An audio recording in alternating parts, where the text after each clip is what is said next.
Fréquence Europe, l'émission européenne de Radio Judaïka réalisée en collaboration avec le Centre d'information sur l'Europe de Strasbourg.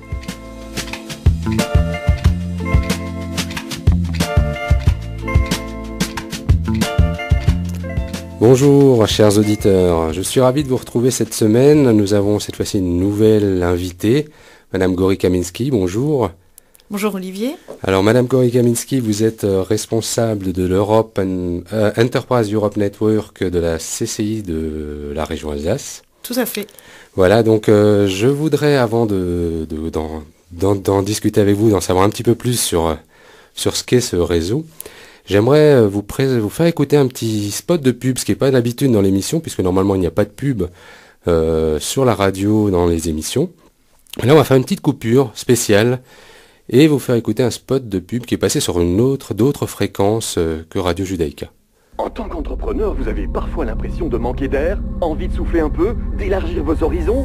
Contactez Enterprise Europe Network. Actif dans plus de 50 pays, ce réseau permet aux entreprises de tirer le maximum du marché unique en les aidant à établir de nouveaux contacts et à se développer en Europe et dans le monde entier. En 2010, cette initiative de la Commission européenne a apporté son soutien à plus de 40 000 petites entreprises françaises. Enterprise Europe Network, le soutien aux entreprises à votre porte. Plus d'infos sur aideauxentreprises.eu.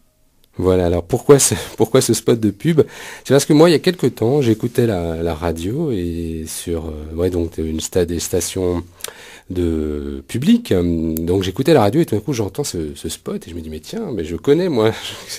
Donc je me suis dit tiens, c'est peut-être le moment de rebondir sur ce spot et de vous recevoir pour un petit peu parler de ce réseau et de nous expliquer en quoi ça consiste.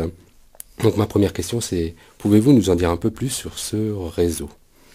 Oui, bien sûr. Je vous remercie de me recevoir, c'est très sympathique et on est toujours très content de faire un petit peu ou d'avoir l'occasion de présenter nos activités, nos services et de faire la promotion de notre métier.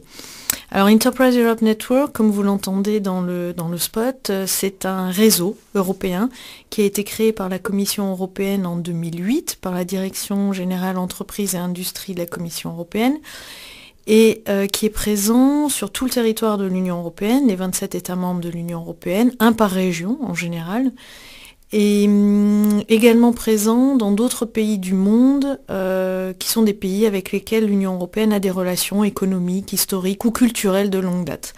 Donc il y a des Enterprise Europe Network en Chine, il y en a également aux États-Unis, au Japon, etc.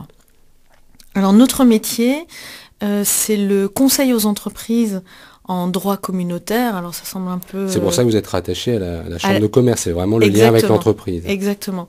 Notre métier, c'est le conseil aux entreprises en droit communautaire. Pour faire clair, c'est de leur expliquer l'impact et les enjeux du droit communautaire sur leurs produits, lorsqu'ils les fabriquent, les conçoivent, les mettent sur le marché.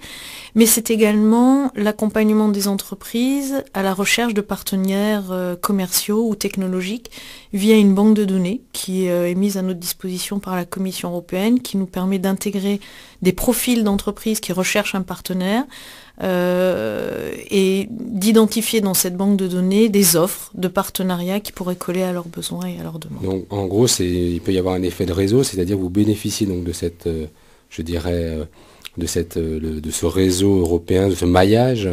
Vous êtes un peu partout et donc cette base de données, vous la remplissez chacun et en même temps, après vous pouvez la consulter et dire tiens, mais là sur ce secteur, j'ai une entreprise en Espagne, j'ai une entreprise en Allemagne, etc. Exactement, je vous donne un exemple. On a une entreprise qui fait des produits pour la rénovation des bâtiments historiques, anciens, culturels, qui a trouvé un partenaire italien pour la restauration des mosaïques en Italie, ou un autre partenaire en Italie pour la restauration d'un site culturel antique en Irak. Voilà. Mais c'est aussi simple, ils viennent, ils prennent contact avec vous, c'est la chambre de...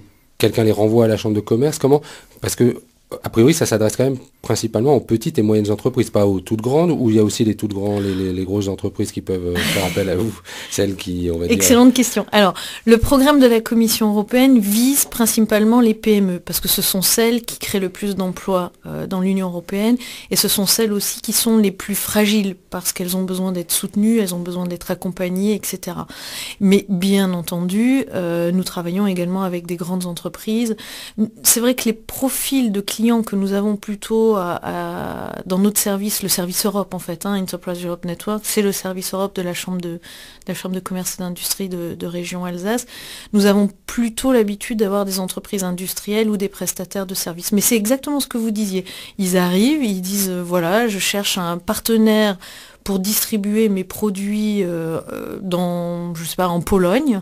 On inscrit sa demande dans un profil de partenariat en anglais, on valide, on vérifie les langues qu'il parle, on envoie cette offre de coopération ou cette recherche de partenariat dans une banque de données et quand ça répond, on identifie qui en face est intéressé. Et c'est vous qui mettez en contact alors? Oui. Après la prise de contact, vous en occupez encore ou ça s'arrête à ce moment-là? Alors on est l'intermédiaire pour s'assurer que les entreprises ne soient pas polluées par des demandes un petit peu farfelues ou par des demandes un petit peu farfelues.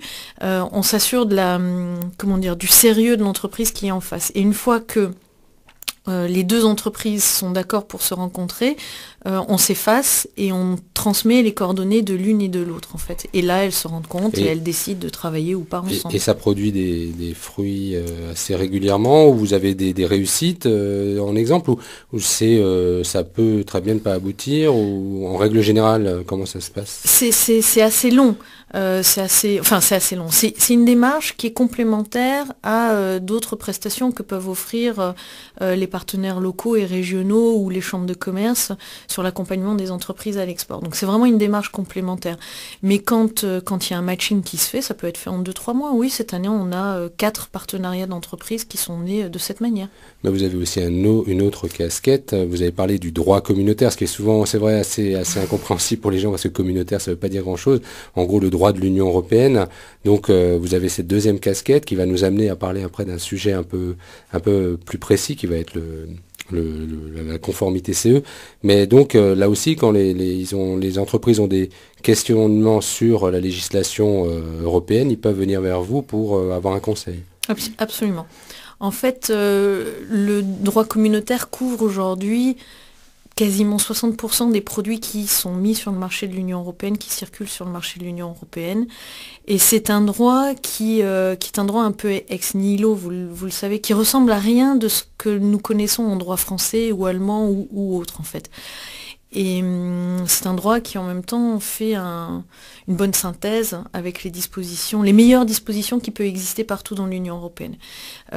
Néanmoins, ça reste un droit qui n'est pas toujours facile à comprendre, surtout pour une entreprise dont le métier consiste à produire, fabriquer, innover, vendre des produits, et pas du tout à interpréter le droit communautaire. Et donc ils viennent vers vous lorsqu'ils veulent exporter donc des produits et être sûr que ce soit dans la conformité, ou simplement de la conformité lorsqu'ils produisent même national pour le marché national? Oui, vous avez raison. En fait, le droit communautaire s'applique partout. Que ce soit le fabricant d'un jouet en bois qui est menuisier, qui fait des meubles toute l'année et qui tout d'un coup, subitement, pour le marché de Noël, va faire quelques jouets en bois, qu'il vende ses jouets uniquement sur le marché de Noël, ou que ce soit un Mattel qui vend des jouets dans toute l'Union européenne, il va être confronté aux mêmes dispositions communautaires. C'est ce qui va nous amener à la deuxième question. Mais avant de venir à la deuxième thématique, avant de venir à cette deuxième thématique, je propose à nos invités de nous proposer une musique pour l'intermède musical de l'émission. Alors je vous ai demandé s'il y avait une musique que vous voudriez passer. Vous aviez choisi quelque chose, il m'avait semblé. Oui, en fait j'ai choisi une musicienne que j'ai découvert récemment à la laiterie. Elle est passée en concert. Elle s'appelle Anna Calvi. Comme je ne suis pas musicologue ou musicienne, je ne saurais pas en parler. Je crois que le mieux c'est de l'écouter parce que j'ai beaucoup aimé. Parfait.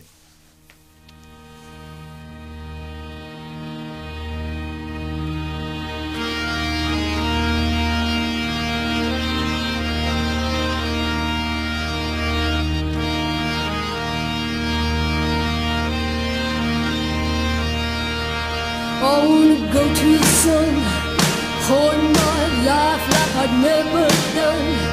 But it's just the devil in me, the devil that's calling as I come undone. The sky is getting dark at night, darker than the fear that's gonna pull us apart. My beating is the sound of love, the sound of love is beating like a fevered heart. And it's the fire, the fire. It's heavenly, heavenly desire.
Voilà.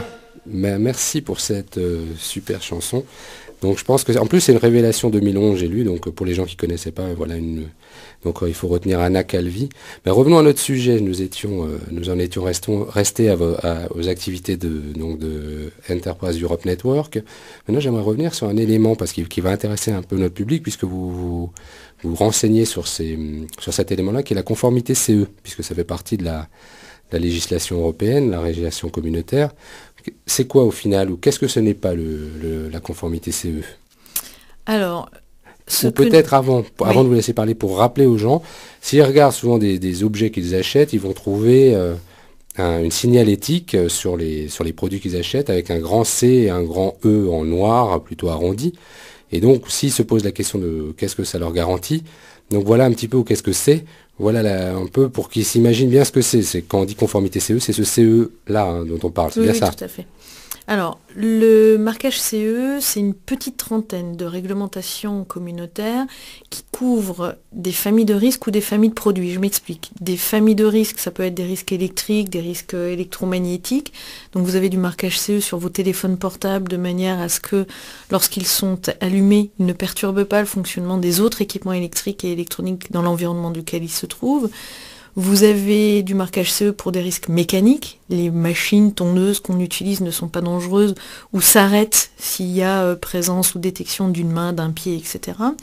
Et vous avez aussi des directives qui couvrent des familles de produits. Typiquement, celle qui est la plus connue, je dirais, sans doute de vos auditeurs, c'est le marquage CE qui couvre les jouets. Mais vous en avez aussi pour les dispositifs médicaux, etc.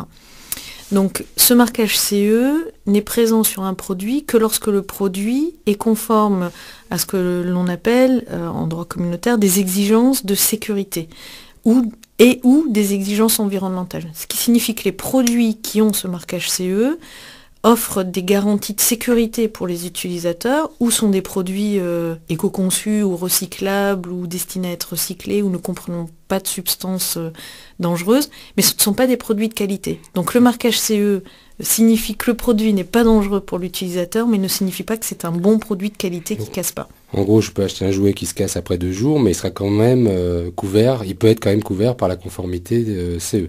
Absolument. Le législateur vise la sécurité des consommateurs ou des utilisateurs professionnels, mais pas la qualité des produits. Donc, pour résumer, si j'achète et je trouve ce label, ce logo sur un produit, je ne me dis pas c'est fabriqué dans l'Union européenne, c'est pas automatiquement fabriqué dans l'Union européenne.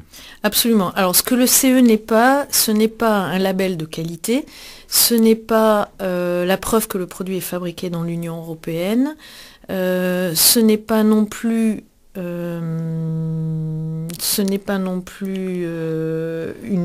c'est une marque de conformité. Voilà. Donc en gros, ça ne veut pas dire que c'est fabriqué dans l'Union européenne, ça veut pas dire que c'est de qualité, mais ça veut dire que c'est conforme à des règles de sécurité.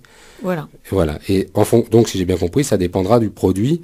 Si je suis un entrepreneur, je devrais me conformer à des règles de sécurité qui ne seront pas les mêmes en fonction de ce que je fabrique. Absolument. Et notre métier, il est là. C'est-à-dire que notre métier, il est d'identifier avec l'entreprise. Alors vous me demandiez tout à l'heure quel type d'entreprise. Je vais avoir des entreprises qui vont créer de nouveaux produits et qui vont se poser la question de savoir quelles sont les réglementations applicables à mon produit.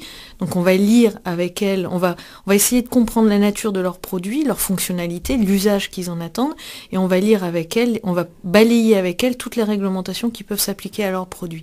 On a aussi des entreprises qui vont innover, qui vont créer de nouveaux produits, et on a surtout et de plus en plus des importateurs de produits. Lorsqu'un produit vient de Chine, des États-Unis, etc., il n'est pas réputé mis sur le marché de l'Union européenne, donc l'importateur, juridiquement, a le statut d'un responsable de la mise sur le marché. Il a la même responsabilité qu'un fabricant d'un produit français sans avoir la maîtrise de la fabrication. Donc, mais c'est là qu'il nous sollicite. C'est lui qui devra vérifier si ça remplit bien les critères de conformité. Il doit se porter garant de la sécurité du produit qu'il met sur le marché.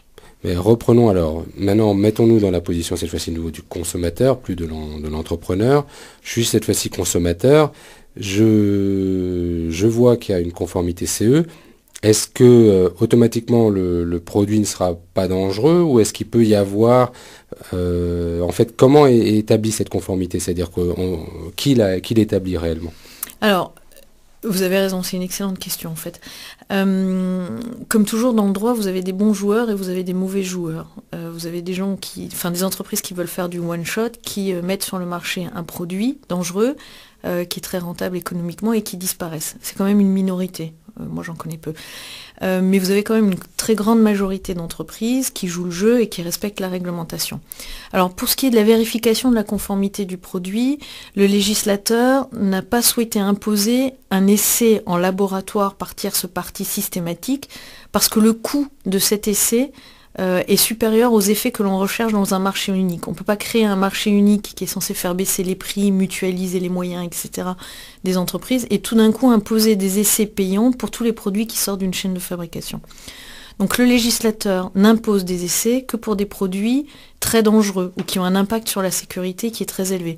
Typiquement, le pacemaker qui rentre dans la directive dispositifs médicaux va imposer aux fabricants d'un produit un maximum d'essais par tierce partie. Donc une assurance qualité totale, voilà. Ce qui se comprend, puisqu'il y a un risque. Il y a un risque élevé. En revanche, un jouet, pour lequel on considère que les entreprises maîtrisent les règles de l'art, savent fabriquer depuis très longtemps, le législateur n'a pas imposé d'essai par tierce partie. Il impose l'essai en interne par l'entreprise lorsqu'elle sait faire les essais. C'est-à-dire que si elle a le personnel qualifié, si elle a les moyens de tester son produit dans son entreprise, elle peut le faire. Et c'est contrôlé par qui? C'est le fait par l'entreprise. C'est ce que souvent... Qui va être garant de dire, vous êtes capable avec vos moyens de faire ce contrôle qualité? Comment on établit ce contrôle qualité? Qui va dire, moi je fabrique, je me dis, j'ai du très bon personnel, j'ai une personne qui va s'occuper de la qualité, du gage qualité, la qualité du produit, mais ça me suffit, ou est-ce qu'il y a des conditions à remplir? En fait, quand le principe de la certification par le fabricant ou auto-certification, parfois vous entendrez ce terme, est proposé par la réglementation, on dit toujours en droit qui peut le plus, peut le moins. On peut se contenter de faire les essais en interne dans l'entreprise. Pour ça, il faut du personnel qualifié, il faut du matériel qualifié. Elle le fait elle-même. On n'a pas de raison de douter de sa bonne foi. L'entreprise n'a aucun intérêt à mettre sur le marché des produits dangereux. Donc c'est un petit peu l'autorégulation du marché, mais il y a également des autorités de contrôle qui font des prélèvements dans les magasins, qui font des prélèvements à la frontière, etc. Vous avez les douanes pour tout ce qui vient des États tiers de l'Union européenne et vous avez la direction de la protection des populations qui contrôle ce qu'il y a sur le marché français. Voilà. Ça, il y a une multitude de garanties. Donc c'est un contrôle qui va être a posteriori. Donc en gros, il y a un engagement au départ d'un contrôle et d'un respect à cette législation. Ensuite, les produits vont être en circulation. Et là, après, il va y avoir des contrôles qui peuvent être faits a posteriori par différents services. Absolument. Et donc, lorsqu'un produit, on constate qu'un produit n'est pas conforme, qu'est-ce qui se passe alors? Alors, juste les contrôles, il y a un interlocuteur que j'ai oublié de citer, c'est les entreprises elles-mêmes. Très souvent, les entreprises concurrentes s'amusent à contrôler les produits des concurrents. Et c'est elles-mêmes qui révèlent une non-conformité. Donc ça, c'est aussi un contrôle très important. Alors, qu'est-ce qui se passe lorsqu'un produit n'est pas conforme? Ça dépend sur quoi porte la non-conformité. Si c'est l'oubli du marquage CE, si c'est l'oubli du marquage CE, les autorités vont demander de mettre le produit en règle et de le marquer. Si le produit n'est pas conforme et ne représente pas un danger et que l'on peut faire une mise en conformité a posteriori, le produit est retiré du marché le temps de la mise en conformité. Si l'entreprise est de très mauvaise foi et si le produit est très dangereux, il peut y avoir des amendes, retrait de la marchandise, destruction de la marchandise, etc. C'est laissé à l'appréciation des autorités de contrôle. Je crois savoir qu'il y a un réseau aussi qui s'appelle RAPEX. Quand le produit est sorti, on peut savoir, les consommateurs peuvent connaître la liste de ces produits-là. Absolument, absolument. Donc, voilà. Sur RAPEX. C'est-à-dire que les autorités indiquent sur ce site quels sont les produits qui sont retirés du marché, les raisons pour lesquelles ils sont retirés du marché, et les consommateurs peuvent s'informer. Donc on peut inviter, je ne sais plus quel est le site exact, mais on peut inviter les auditeurs qui seraient intéressés avant des grandes périodes d'achat de consulter les produits qui sont listés sur ce site-là. Absolument. Je ne suis pas sûre que ce soit exhaustif en revanche. Donc voilà, donc avant de conclure l'émission, puisqu'on arrive déjà au bout de l'émission, j'aimerais quand même qu'on donne encore quelques renseignements sur votre organisme pour vous retrouver, pour avoir des renseignements, donc qui doit-on contacter, où et comment? Alors, Entreprise Europe Network est à la CCI de région Alsace. Vous pouvez appeler le standard de la CCI de Strasbourg, le 03 88 75 25 25, et me demander, Ursula Gori-Kaminski, je traiterai la question ou je réorienterai avec selon les spécialisations de mes collaborateurs, puisqu'on a on s'est un petit peu spécialisé dans certaines réglementations communautaires. On ne peut pas être spécialiste de tout. Non, parce qu'il y a plus de 15 000 textes européens. Je suis d'accord avec vous. Voilà, ça fait beaucoup. Comment vous avez un site web où on peut aussi avoir des pré-renseignements déjà pour un petit peu en savoir plus? Oui, le site web, ça doit être si on va sur le site alsace-export.eu.fr. Voilà, mais si on va sur le site de la Chambre de commerce, il y a un onglet Europe, je crois, et on vous retrouve. Oui, aussi. international. Voilà. Nous sommes dans l'international. Voilà, je vous remercie pour toutes ces explications. Merci beaucoup à vous de nous recevoir.